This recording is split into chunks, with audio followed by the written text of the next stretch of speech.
Hey guys, YouTuber 100 here. Alright, now here I am on Halloween to conclude my reviews for the month. Here is my review of The Scorpion King. Yeah. So, yeah. This movie... This movie really didn't do very well with critics or audiences. I mean, this really, didn't...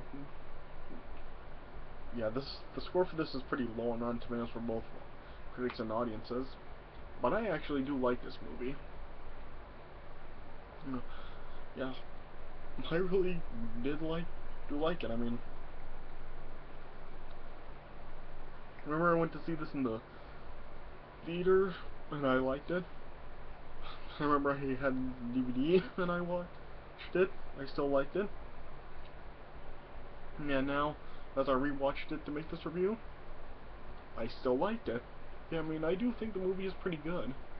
I mean, I'm really not sure why this movie was received the way it was by everyone.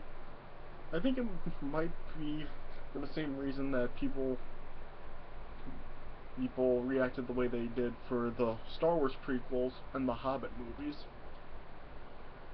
I mean, yeah, for the Star Wars prequels, well, yeah, they're like their expectations were, I guess, to like continue stories from the originals. When they didn't, it was a totally different story. And yeah, people were expecting the same thing with the Hobbit movies. And those really like have the same story as Lord of the Rings, even though the story was different. Yeah, I mean, yeah, people need to understand that those are like different times. Like, it's not Lord of the Rings, it's The Hobbit, and same thing with this.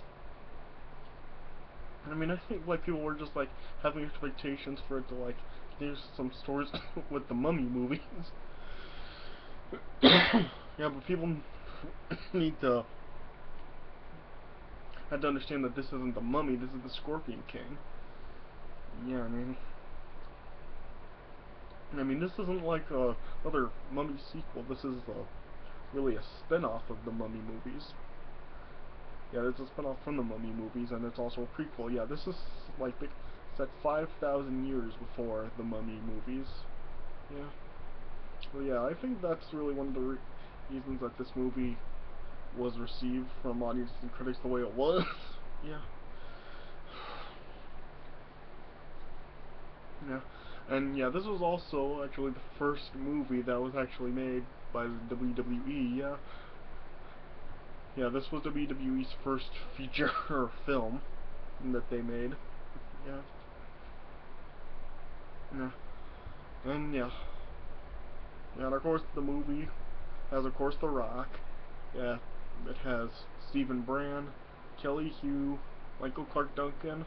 So yeah, it has a decent cast to it. Yeah, I really did like what they did with this. I mean, they were really just taking really the life of the Scorpion King, and they were just really chronicling his life on how he actually became the Scorpion King. Yeah, and I really liked what they did with it. Yeah, so, yeah, I really thought that this was a good movie. I'd give this probably 3 stars out of 4. Yeah, I mean, of course it's not really on the level of the Mummy movies, at least the first two anyway. But yeah, it is still a pretty good movie. Yeah. So yeah, let me just get right into it, yeah. And I really don't think that this review should last nearly as long as my 2 Mummy movie reviews. Yeah, my review of the Mummy was 45 minutes, and my review of the Mummy Returns I made last night was almost an hour. So yeah, this shouldn't last nearly as long, because yeah, this film isn't as nearly as long as the Mummy movie, so yeah. Alright. So yeah, the movie opens with Matthias, is who was actually what the real name of the Scorpion King was before he this yeah that was actually his name before he became Scorpion King. Yeah. Yeah. So it has Matthias, played by The Rock, saving his brother Jessup from basically being tortured, and yeah, he scares away the army that tries to kill him. And then it's explained that before the time of the pyramids, there was a horde from the east that invaded the ancient world, led by Memnon, who, by their law, is the king for being their greatest warrior. Yeah, and it's said that Memnon's many victories come from the help of his sorcerer who predicts outcomes of battles, while leaving only a few free tribes to really oppose him. And then it shows like Memnon and his army killing the Akkadians. And yeah, and then it's shown that Matthias, his brother Jessup, and their friend Rama were the only three remaining Akkadians left, and they're hired by King Pharaon of the Free Tribes to kill Memnon's sorcerer, and yeah, he pays them with 20 blood rubies. And it really upsets his son, Takmet, or Takmet, yeah. Sorry, I'm probably going to be pronouncing a lot of these names wrong, so yeah. Well, however, his name is pronounced Takmet or whatever.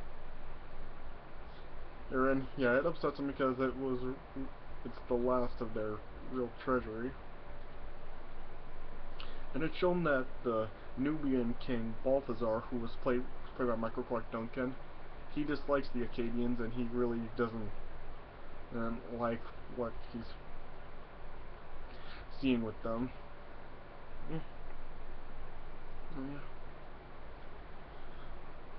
Yeah, and then yeah. And then the Akkadians eventually managed to sneak onto Memnon's camp.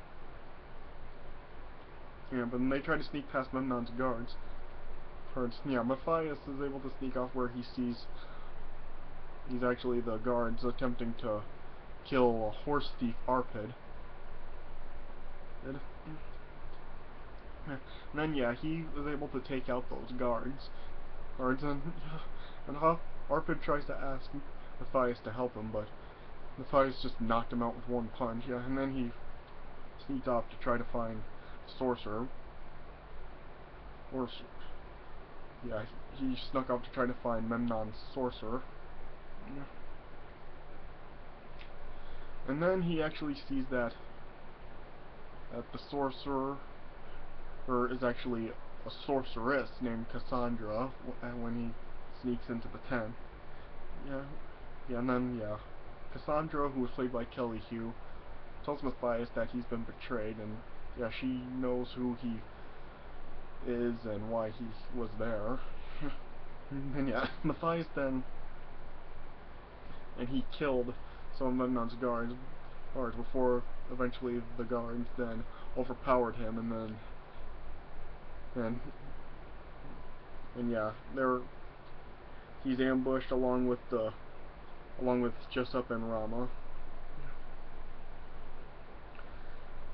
And then yeah, then once the guards then like capture Memnon, and then they have him like tied to a pole or something. I think they then show that Takmet actually joined Memnon and betrayed his father.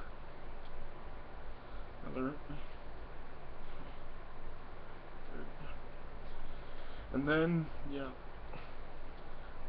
then Memnon appears and then shows that they have Jessup, and then they killed Jessup right in front of Matthias, and then Memnon was gonna kill Matthias too, but then Cassandra told Memnon that Matthias will not be killed by anyone's hands, and she told Memnon that the gods wish Matthias to survive the night, and defying them would incur their wrath and cost them victories.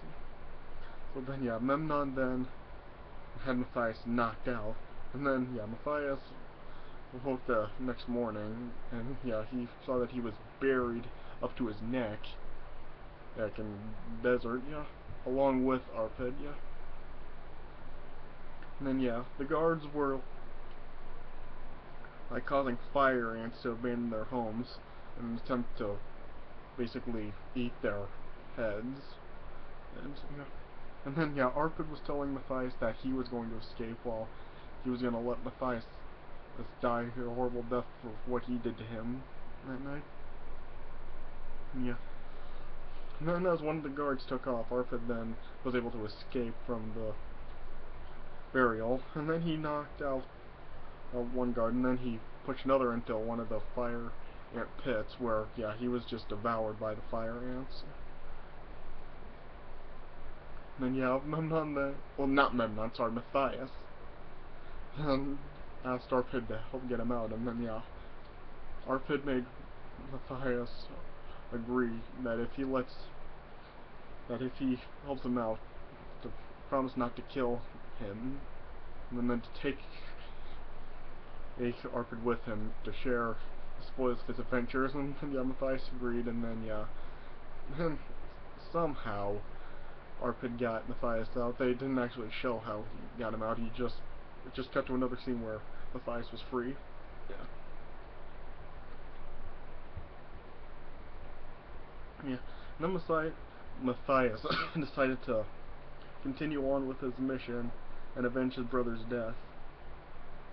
And then yeah, and then he snuck back into Memnon's kingdom and into his stronghold. Yeah. And then he was able to enter Memnon's palace. That's because of the help from a young street boy, like who yeah was trying to steal his blood rubies. And then yeah, Matthias, then when he caught the boy, took them back. And yeah, he asked the boy if he wanted to earn one. So yeah, he had the boy help him sneak into Memnon's palace. And yeah, while doing that, he met one of Memnon's court magicians named Philo, sorry. Yeah. Yeah. And then yeah, once Matthias got to where he wanted to go, he gave the boy the blood ruby, and it really sounded like when the boy got the ruby, he said chocolate. Yeah, that's what it sounded like to me. And then yeah, Memnon's guards caught the boy with the ruby, and then Matthias thought that the boy had stolen it, and so yeah, he told him that he had to suffer the penalty for thievery, which would have been having his arm cut off. And then yeah, then once Matthias had Memnon right where he wanted him to kill him, he also saw that they were preparing to chop off the boy's hand because yeah, and it showed that Tagma was actually the one with the axe to chop the boy's hand off. And then yeah, Matthias was like in a predicament whether to shoot Memnon or save the boy, and he decided to save the boy and stopped Tagman from using the axe. And then the other guards then saw that Matthias was there and they knew about his presence, and so yeah, they all sorry. They tried to chase after him, and then yeah, Matthias snuck into Philo's lab again, and then he used a catapult to sneak out through the window from away from the guards. Yeah. And yeah, he landed in a room with a bunch of women, and the women were all trying to, like, I guess make Matthias think that they were seducing him. Well, then as they were like taking away all of his weapons. And then yeah, then they alerted the guards, and the guards then came, and Matthias saw that all his weapons were gone, so he fought off the guards physically, and then took one of their swords, and then fought them off some more. Then he eventually found Cassandra again, and then yeah, he then like just barely managed to escape the stronghold, and then yeah, he abducted Cassandra along with it, because he knew that Memnon would come for her. And later on, as Matthias, Cassandra, and Arpid found a place to stay for the night, Cassandra tried escaping from Matthias, but Matthias caught her, and then yeah, she told Matthias that she's been Memnon's prisoner ever since she was a child. And so Matthias felt sympathetic about it, and then he gave her the choice of leaving, but he warned her that there may be worse dangers around and that she's most likely safer with him. Yeah.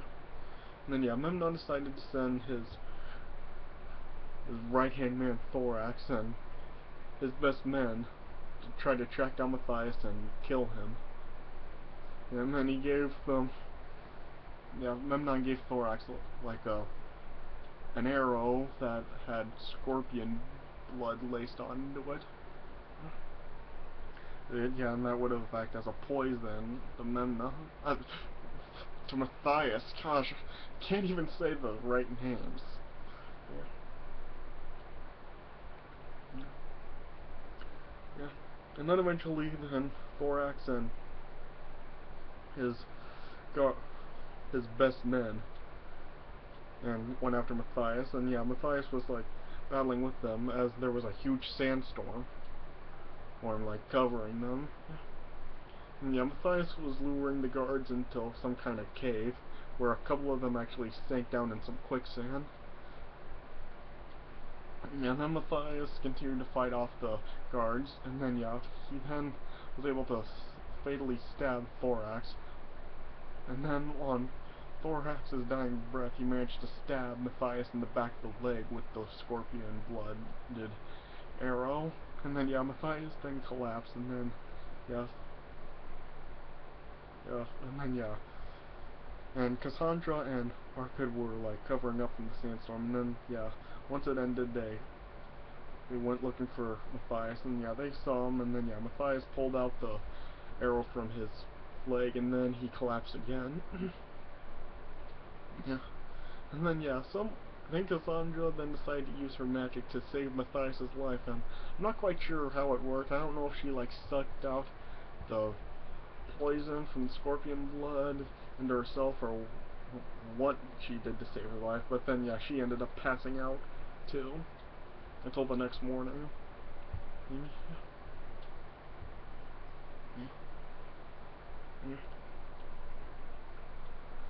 Yeah, and then the next morning Matthias saw Thorax's dead body, and then he decided to send his pendant that had blood stained on it to Memnon. Yeah. Then Matthias, Cassandra, and Arpid then found Phylos again.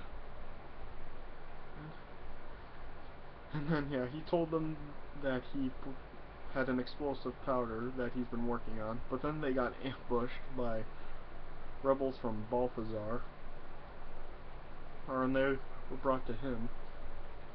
And then, yeah, Balthazar tried to have Cassandra be brought to him, but then Matthias fought off the rebels, and yeah, told them that they'd have to go through him to get to Cassandra.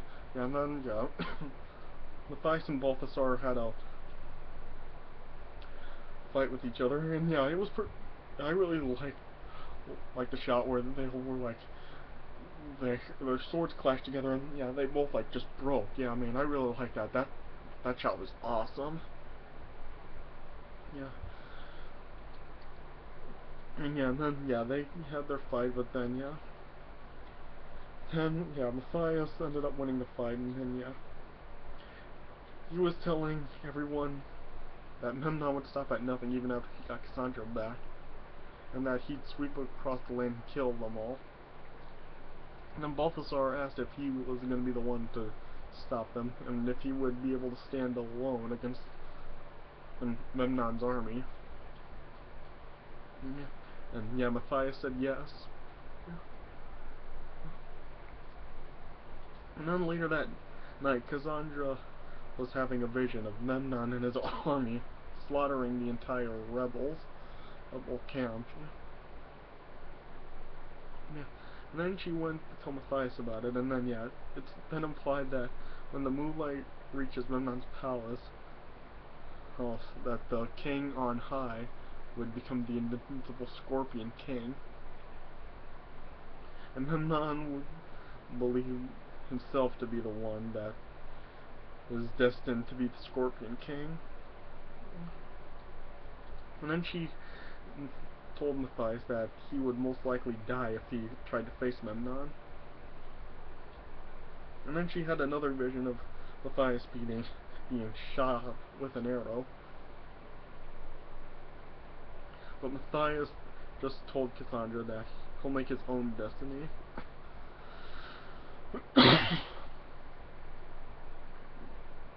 And then the next morning, Cassandra decided to return to Memnon in an attempt to stall him.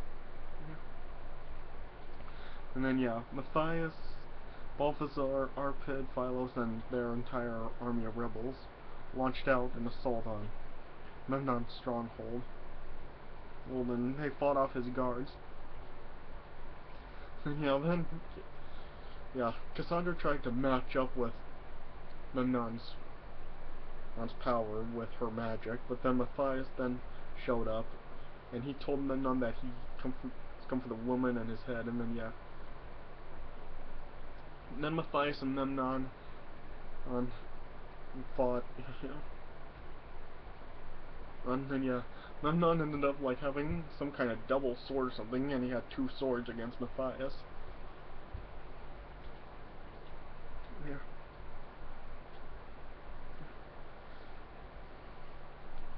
And then Balthazar was trying to fight off Memnon's army, and then they broke into where Matthias and Memnon were fighting, and Matthias was like fighting off the army with Balthazar, and even Cassandra was fighting them off too, and then Memnon then just took Cassandra with her, and then Matthias went after Memnon again, and then and then like the place caught fire after some torches tipping, or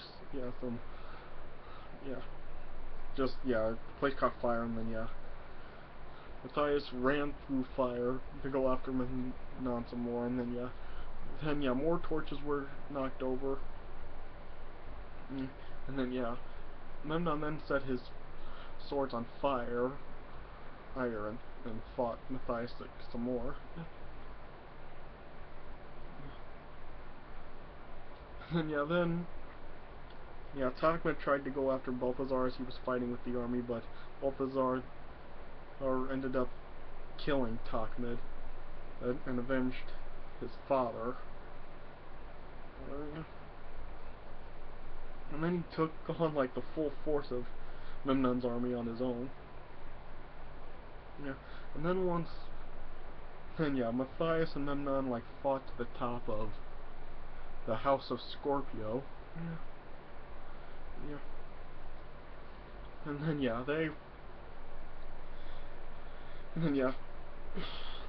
then Memnon caused Matthias to lose his sword and knock him down, and they were like on the edge of the roof.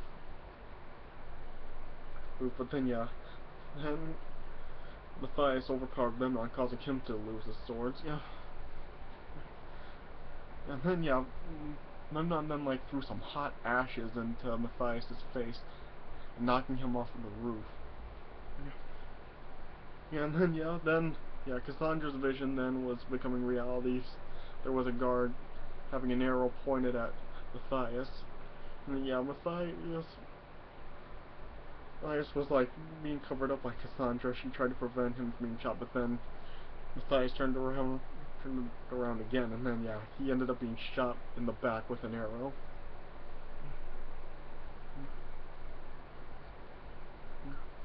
And then Philos and Arpid were trying to use the explosive powder to destroy the foundation stone of the palace.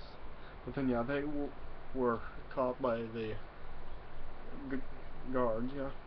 But then Arpid then used one of the fiery sticks to burn the explosive powder to cause the explosion. And then Matthias then he retrieved a bow, and then he pulled the arrow out of his back and then shot it right at Memnon, and then got them done, and yeah, it knocked him off of the roof, and then yeah, he fell into the flames of the explosion and fell to his death. Yeah. And then yeah, and then Matthias stood on top of the House of the Scorpio, and then yeah, although everyone left from the Nun's army then bowed down to Matthias, and yeah, due to those laws of the Horde, which stated that the king was the best warrior, Matthias then became the Scorpion King. And then yeah, and yeah, and Matthias and Balthazar gave a farewell to each other, or before Balthazar returned to his own kingdom. And yeah, Cassandra told Matthias that she would see a brief period of peace and prosperity, but she tells Matthias that it won't last forever. But Matthias, I guess, just decided that they'll make their own destiny, and then yeah, they just walked into the house, and that's how it ended. So yeah, 3 stars out of 4. I really do like the movie a lot. Yeah, I mean, yeah, it's good, but the sequels, not so much. Yeah, I really don't even think this movie really needed 3 sequels to it. Yeah, I mean, yeah, I felt like this movie just could have done on its own with this one. It didn't need any sequels. Yeah. Alright, so yeah. But yeah, still, I do like the movie a lot. Yeah, I give it 3 stars out of 4. Alright, so that does it for my review of The Scorpion King, and this concludes my reviews for the month. I hope you guys enjoyed everything that I did for the month with the Chucky movie reviews and the Goosebumps videos. And then how I close out the month with these reviews with the 2 Mummy movies and then with the Scorpion King here. Hope you guys enjoyed these, and yeah, hope I can do some more stuff like this sometime in the future. Yeah, and I do have some plans coming up in a couple of months for December, which, yeah, I won't tell you what they are yet, but yeah, I got something planned for December. So yeah, stay tuned for that coming up in a couple of months, and so yeah, but yeah, thanks for watching, and I'll see you guys later.